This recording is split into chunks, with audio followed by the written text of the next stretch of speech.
panukala mo eh. Malungkot po ang nangyari sa mga panukala natin kasi hindi napipirmahan. Naalala ko yan, Katulad Sen. po nung ating unang-una na atin pong amendahan ang saligang RBH. batas patungkol Yes, sir. sa economic provision. Yes, sir. Hanapan natin yan, ma'am. Yun ang hindi ko maintindihan eh. Pinayagan mo ako na umikot ako, binigyan mo ako ng budget ng Sambayan ng Pilipinas na umikot. Bilang komite, magtanong, pumunta sa malalayong lugar. Pagdating ko, magre-report ako sa iyo, hindi nyo pipirmahan. Yun, sir. So sana sa una pa lang sinabi nyo na. Sir? Hindi na sana ako pumasok. Naalala mo na, lagi tayo nasa mga hearing. Yes, sir. Wala akong ina-absent dyan. Natapos ako ng gabi. Ang nakarang araw, kinaumaga, nandun ako sa pinakamaagang hearing, nakikinig ako. Pare-parehas ang nakikinig ko, nakakasawa na. Pare-parehas ang problema. Minsan, maririnig mo yung isang senador, sasabihin ng isang senador, oh, narinig ko na yan noong 2016 pa. Yan pa rin ang dahilan nyo. Ma'am, kung ikaw ay isang revolusyonaryo na nakipaglaban ka sa bayan ng napakatagal at nakikita mo ngayon sa mga mata mo na ganito kabagal ang form natin, ng gobyerno natin, na hindi na tayo makahabol sa pangangailangan ng tao, pero nakukuha pa nating magdiskusyon, anong takeaway natin? Nagpunta pa dito, silikuan nyo, sinermonan tayo lahat. Yes. Diba? So, ngayon, ano yung gusto nila? Magkaroon tayo ng charter change at yung economic provision natin. Bakit? Kasi sa buong Asia, ASEAN, ang bumuo ng ASEAN, Yes, ang bumuo ng ASEAN, sino ba yung mga yan? Malaysia, Indonesia, Thailand, Tayo. Singapore, tayo pang lima. Yes. Yung apat na yon, wala silang restriction sa kanilang konstitusyon patungkol sa ekonomiya. Bukas. 100%. 100%. We are open. Pilipinas lang. 60-40. Ang 60-40 at talagang nasa konstitusyon.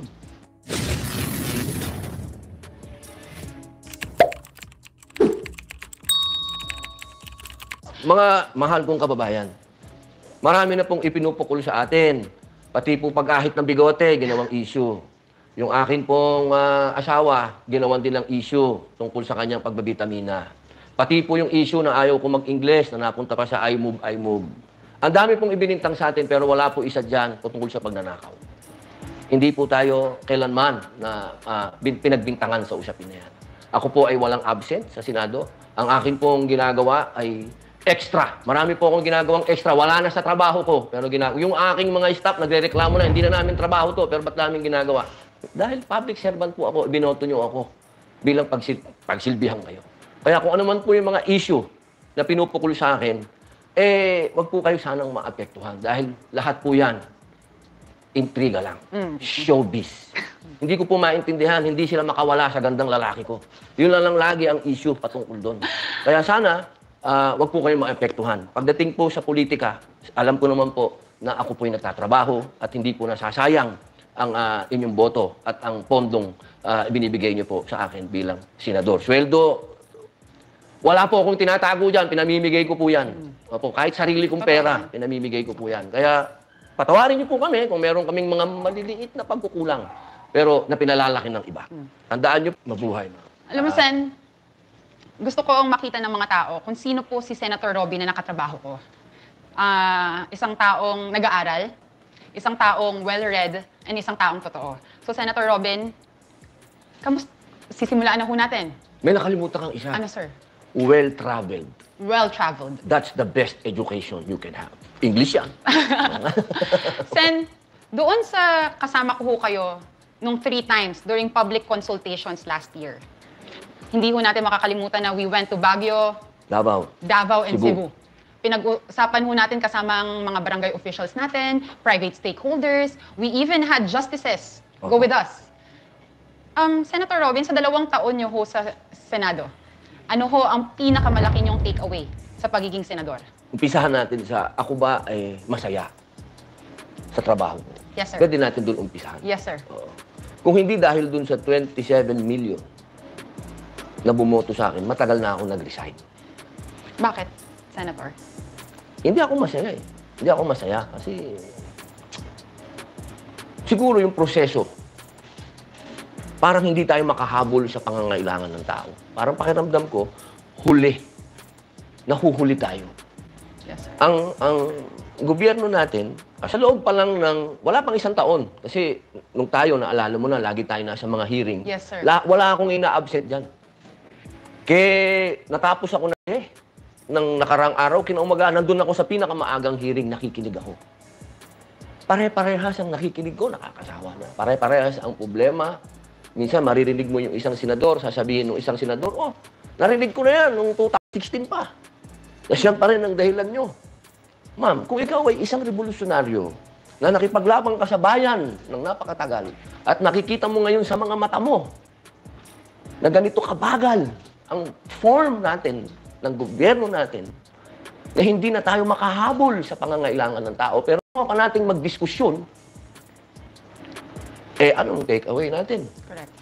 Sen, makat lang kita. Opo. Nagtatrabaho rin ho ako sa gobyerno at pareho ho tayo ng thinking. Medyo matagal. Hindi nga ho medyo masyadong matagal.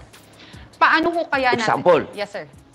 Kung paano, ma'am. Ito kasi maganda yung nangyayari, karanasan. Kasi Yes. mahirap yung kwento, wala tayong sinisiraan. Magaling lahat ang ating mambabas. Nasa mataas na kapulungan, nasa malaking kapulungan, magagaling. Edukado lahat yan. Pero yung forma ng gobyerno, ang mabagal. Example, meron mistaken identity. Ito, mama, isang 61 years old na isang senior citizen pupunta sa abroad, papakita ko sa'yo kung gaano kabagal. Okay. Pagdating sa airport, hinold. Yes, sir. Sinabi, Interpol, meron daw silang red notice. So, kinulong yung mama. Yung mama, ang sinasabi niya, hindi ako yan. At ang pinakamatindi sa lahat, yung Armed Forces of the Philippines nag-certify na yung taong hinahanap ninyo dyan sa Interpol ay matagal ng patay. Kaya ang mama na yan, hindi siya yan. Ito ho yung tungkol kay Tatay Said. Opo, Muhammad Said. Ma'am, 6 na buwan bago nakalabas yung tao. 6 na buwan. Sabi mo nga sa akin, yung 6 na buwan na yun, pumirma pa yung 24 na senador para suportahan yung matanda. Yung Kalaya. power na yun, isipin mo yung power na yun, ha? May power ka na. Binigyan ka ng power ng 24 na senador. Binigyan ng instruction ang NBI, ang Interpol, ang PAO, na tingnan nyo itong kasong to. But it still took 6 months. 6 months. Senator Robin, sa tingin ko tama natin din i-diskusyon tungkol kay Tatay Said. Medyo malapit sa puso ko rin ho ito Oo. Hindi bilang abogado, ayoko rin ho na meron pong na unjustly detained. Mali ho yun. Hindi lamang ho sa sarili niya, sa pamilya niya, syempre sa kinabukasan din niya. Ano ho ang magiging tingin sa kanya ng mga tao? Nakulong pa rin yan kahit nasabihin natin without guilt siya, nakulong pa rin ho. Ngayon ho,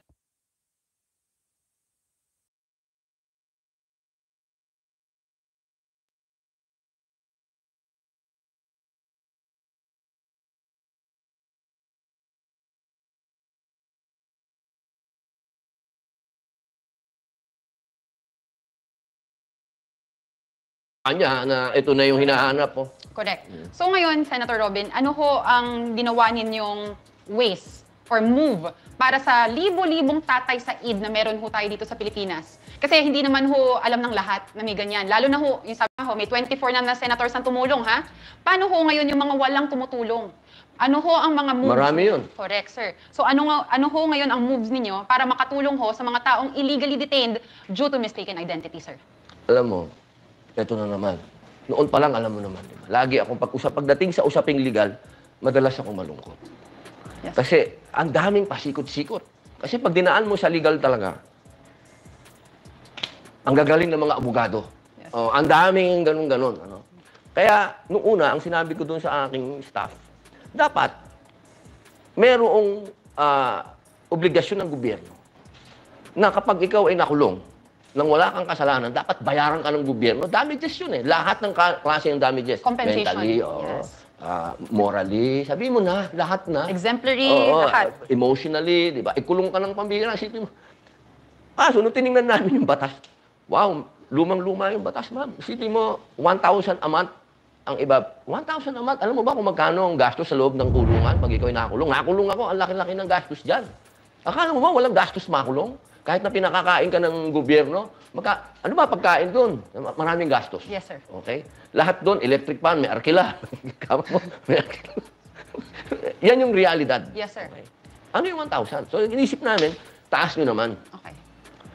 Ewan ko naman, tumaas nga sa 10,000 lang Pero hanggang doon lang daw talaga. Yes, Kasi sir. ako kasi, ang naisip ko, matakas yung mga 100,000. Siyempre. Kailangan magbayad ng gobyerno. Mga ganyan. Kaya alam mo na, may mga kailangan sundin, na ganito sa ligla. Okay, 10,000. Okay. So tinaas namin ng 10,000. Amendahan namin yung lumang batas at magbabayad ng gobyerno ng 10,000 a month. Maliit yun. Totoo po, maliit yun.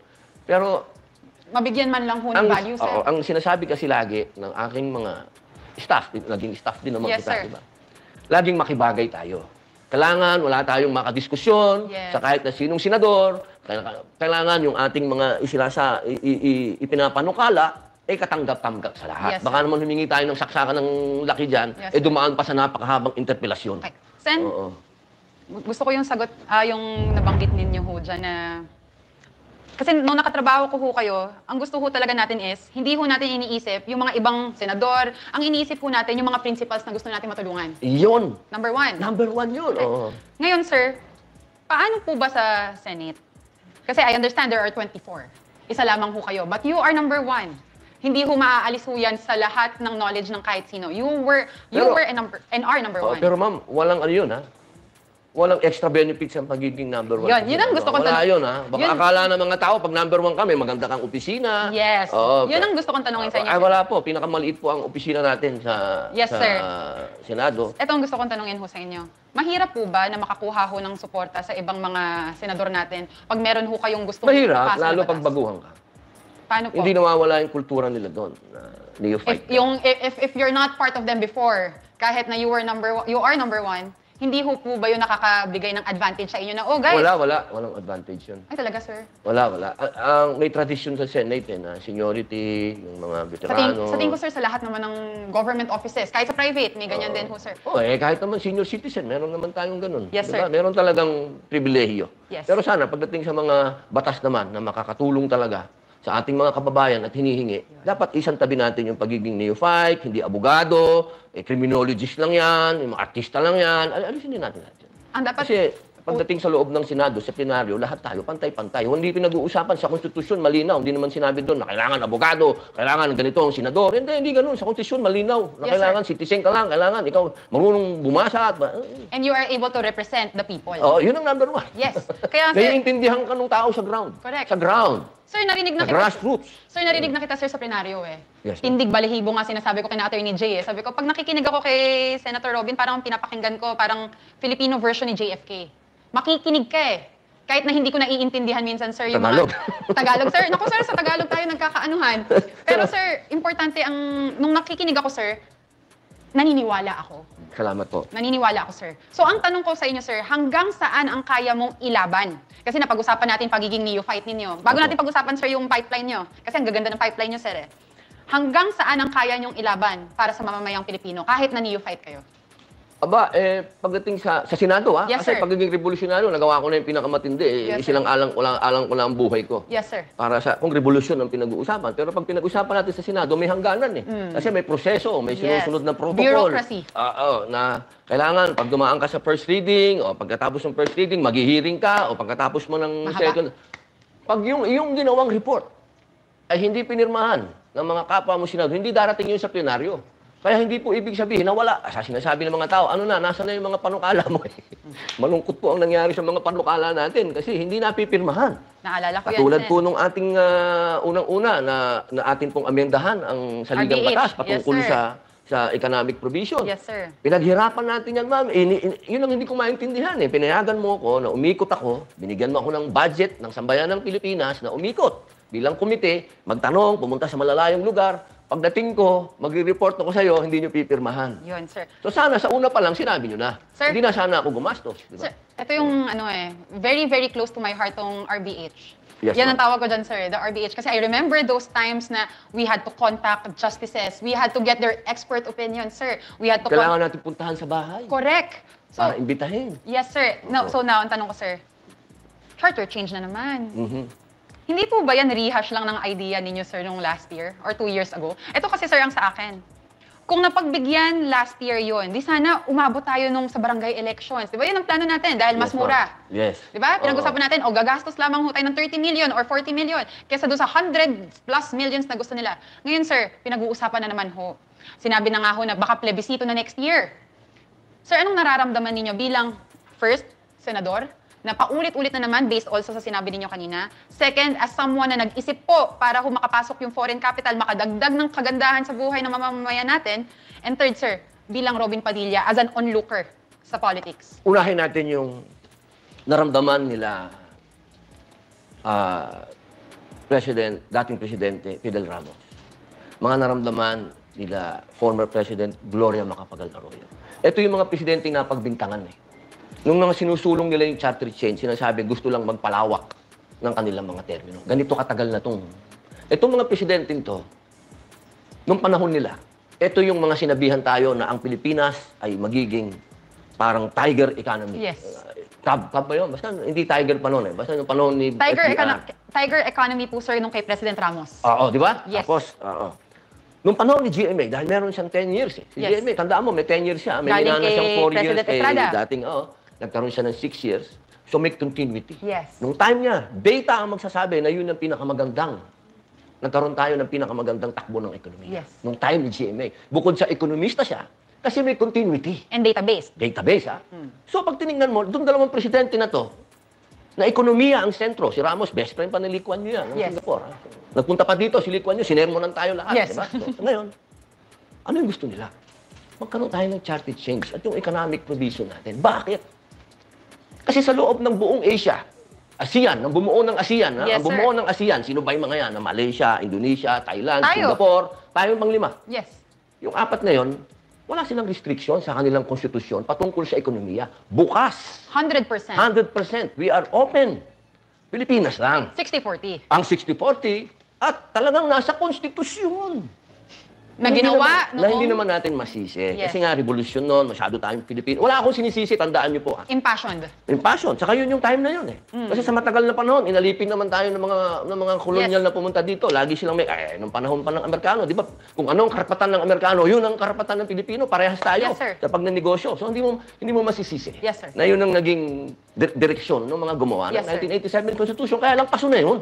Sinabi na nga ni FDR, sinabi na nga ni GMA na paso na yan. Kasi ASEAN na tayo, globalization na tayo. May integration. Kailangan natin bumukas.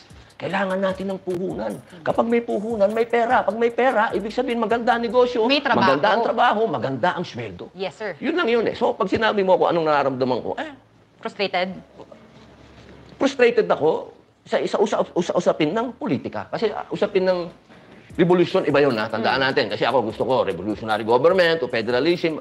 Masyadong drastic yun eh. Yes. So nasa gobyerno na ako, kailangan dahan-dahan tayo. Pero hindi naman porket sinabi mong dahan-dahan, maging mabagal ka. Correct. Di ba? Iba naman yung dahan-dahan sa mabagal. Yung dahan-dahan nag-iingat. Kung ang mga karatig nating bansa, na katulad ng Vietnam, Vietnam na yun, sir. Vietnam na itong pinag-uusapan natin. Susunod dyan, Cambodia, susunod dyan, Laos, Burma. Yan, okay. Vietnam. Galing sa napakahabang gera.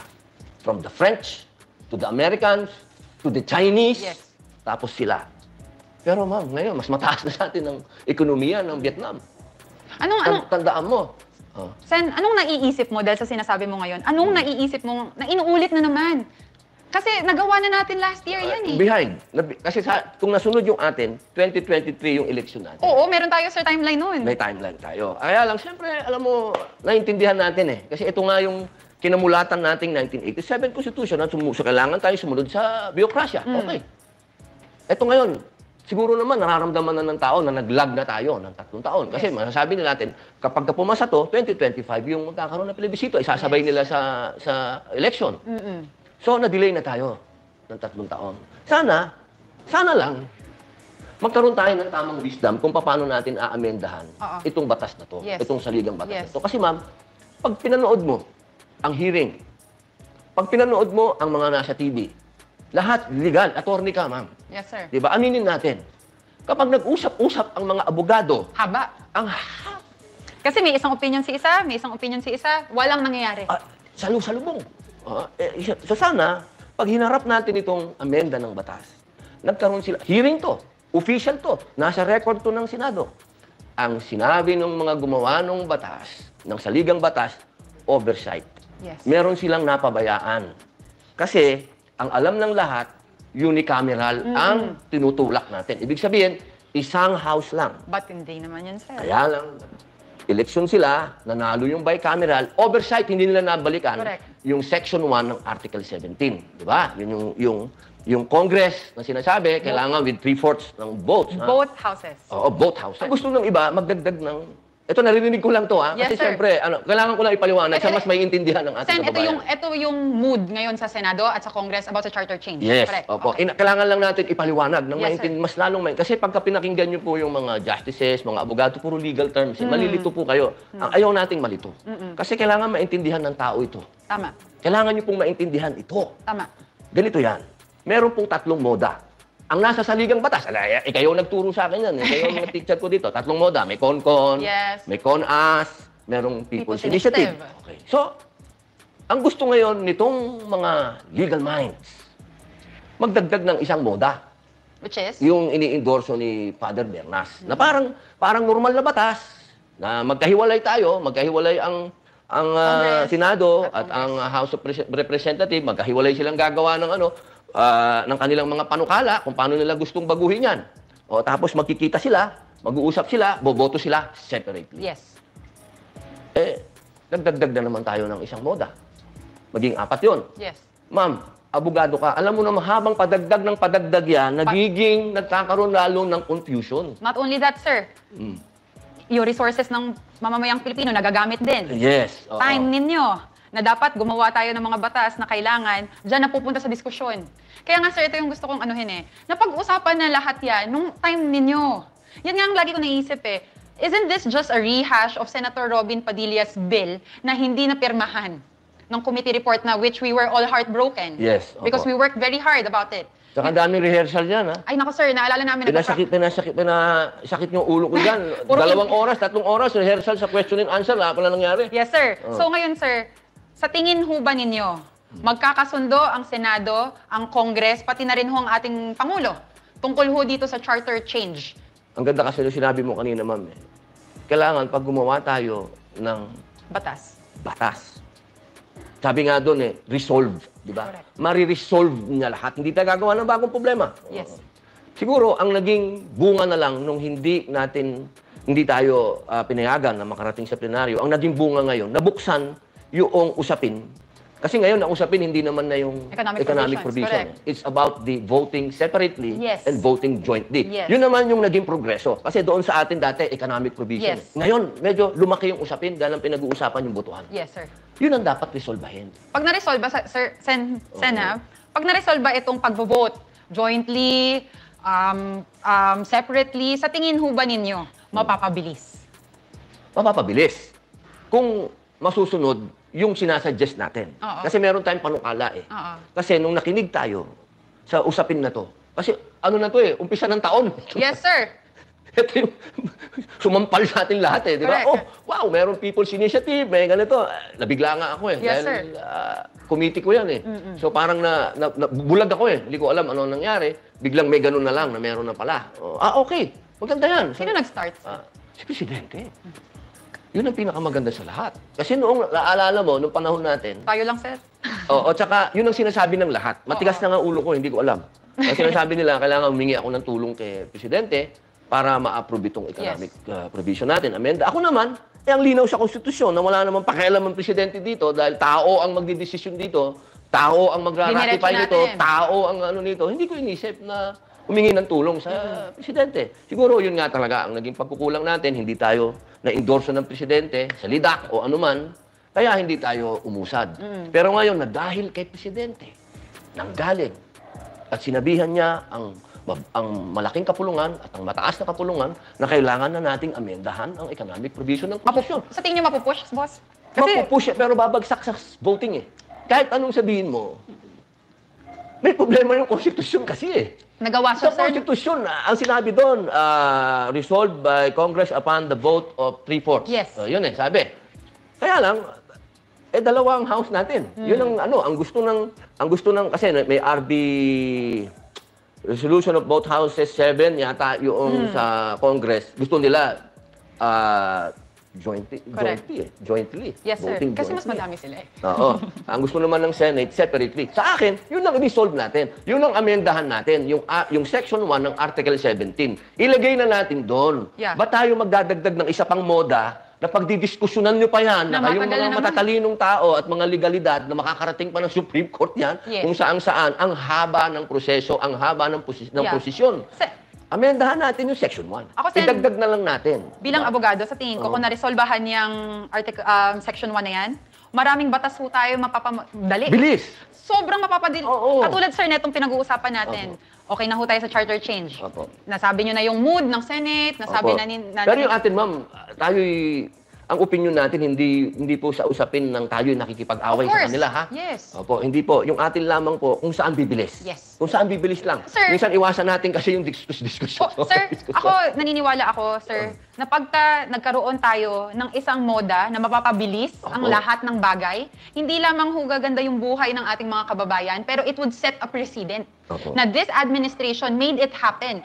Dito lang sa time frame na to. Kasi meron nga, sir, like, annulment, it takes 5 to 10 years. Nabubugbog na yung asawa, pero hindi pa rin tapos. Opo. Kaya, sir, sa tingin ko dito, if ito ma-resolve, being a lawyer, sir, if this gets resolved, Section 1, Article 17, this would create an amazing precedent during BBM's administration and during your time as a senator. Lahat ho kayo. Inshallah. Katulad nito, sir, cannabis medicalization.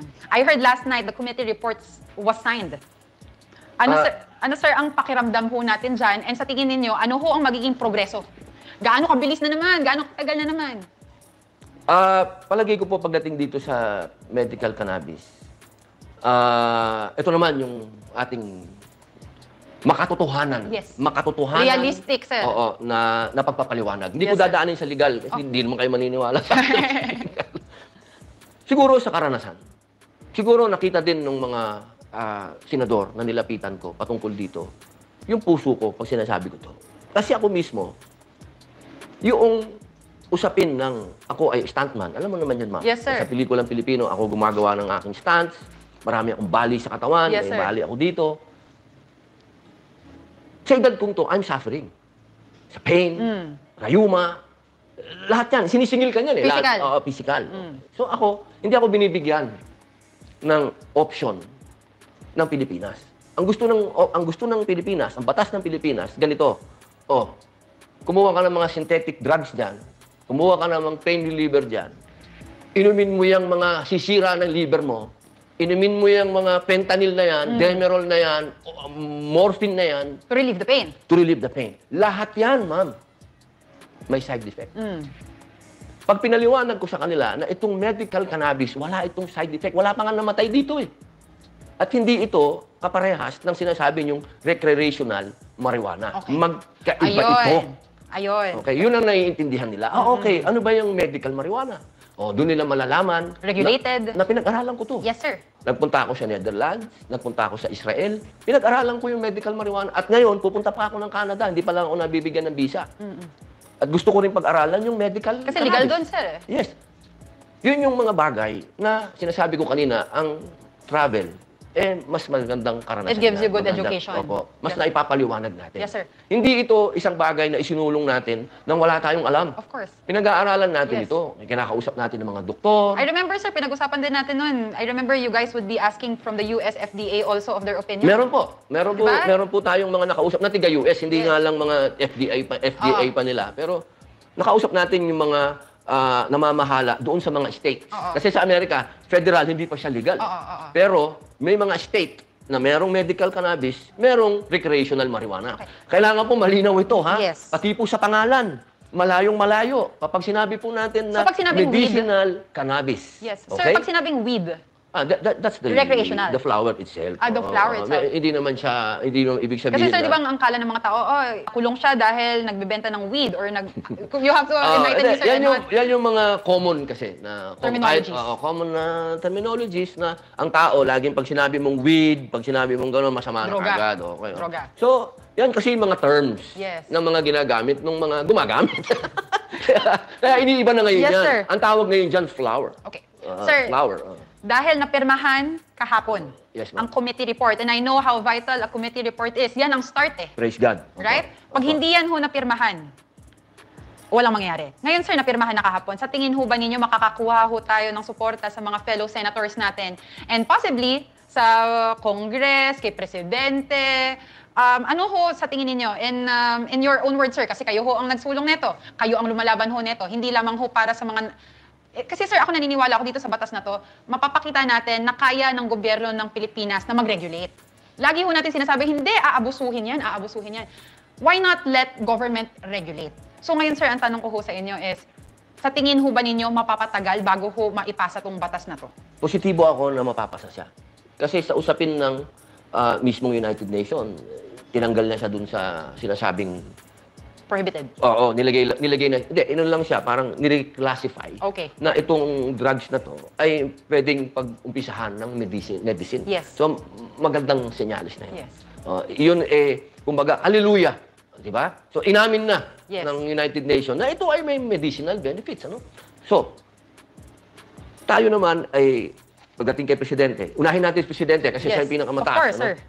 Si Presidente ay alam ng batid ng lahat dahil siya ay isang ekonomista. Okay?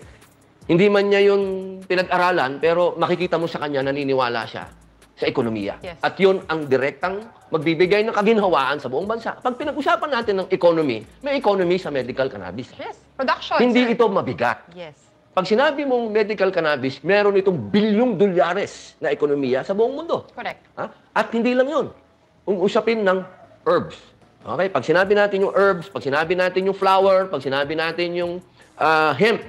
Yes, Okay? hemp. Yes.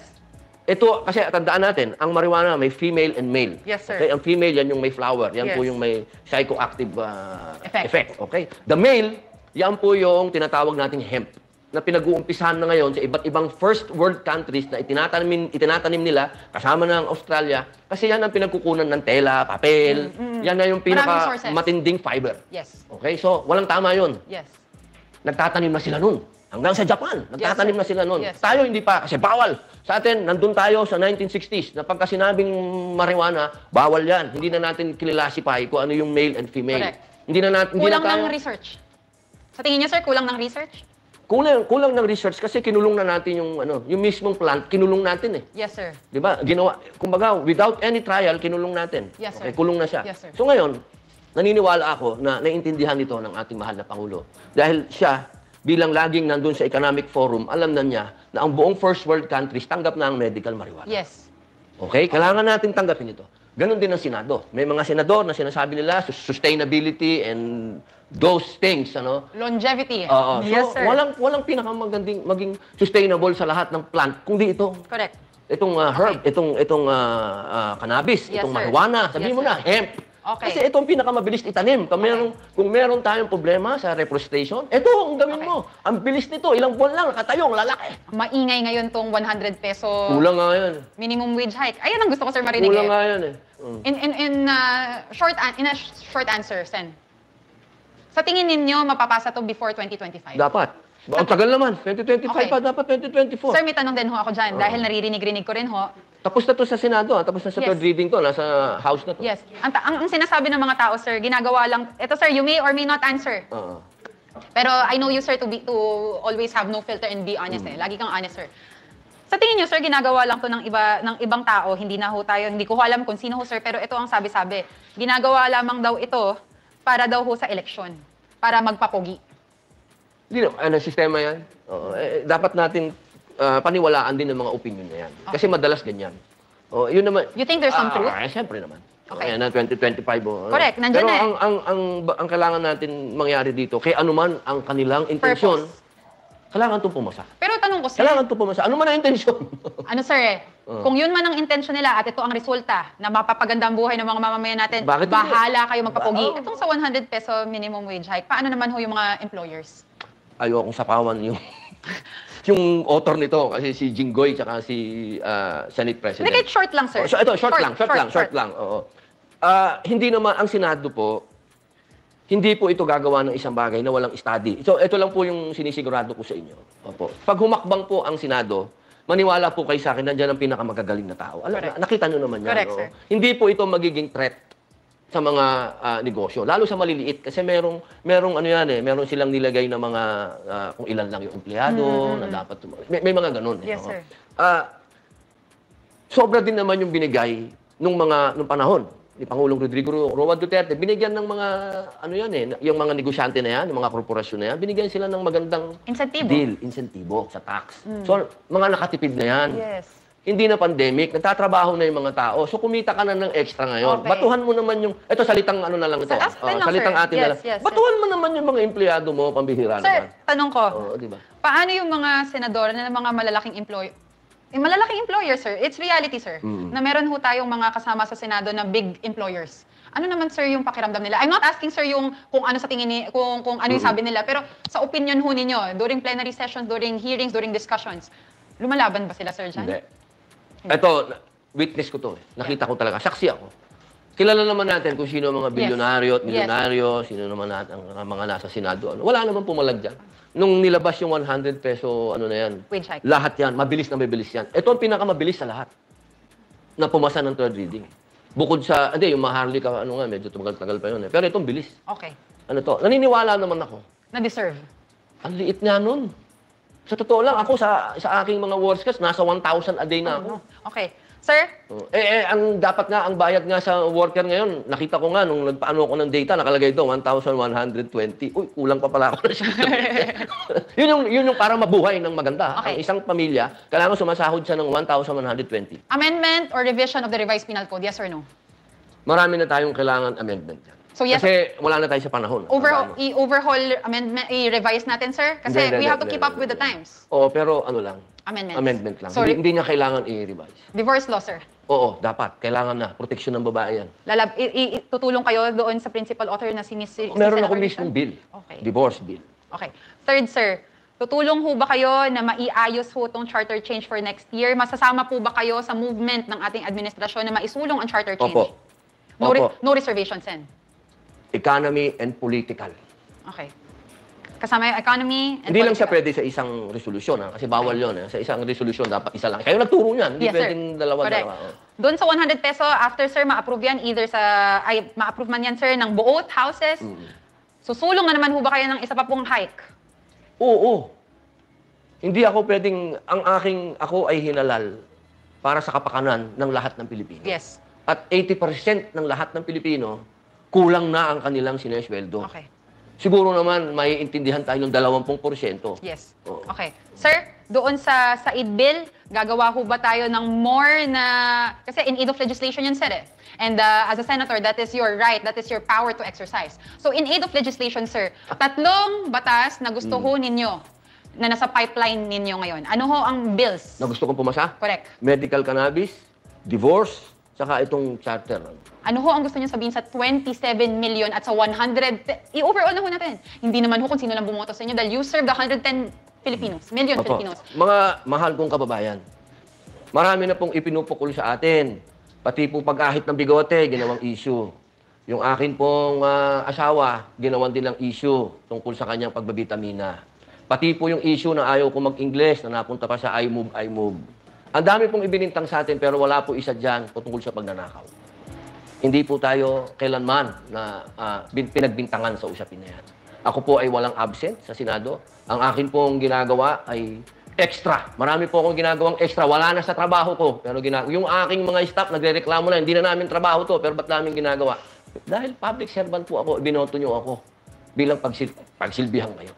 Kaya kung ano man po yung mga issue na pinupukul sa akin, wag po kayo sanang maapektuhan. Dahil lahat po yan, intriga lang. Showbiz. Hindi ko po maintindihan, hindi sila makawala sa gandang lalaki ko. Yun lang lagi ang issue patungkol doon. Kaya sana, wag po kayo maapektuhan. Pagdating po sa politika, alam ko naman po na ako po yung nagtatrabaho at hindi po nasasayang ang inyong boto at ang pondong binibigay niyo po sa akin bilang senador. Sweldo, wala po akong tinatago dyan, pinamimigay ko po yan. Opo, kahit sarili kong pera, pinamimigay ko po yan. Kaya patawarin niyo po kami kung meron kaming mga maliliit na pagkukulang. Pero na pinalalaki ng iba.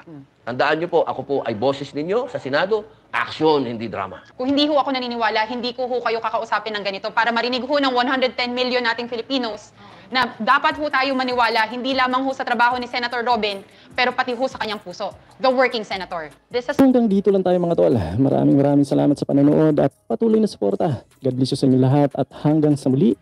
Paalam.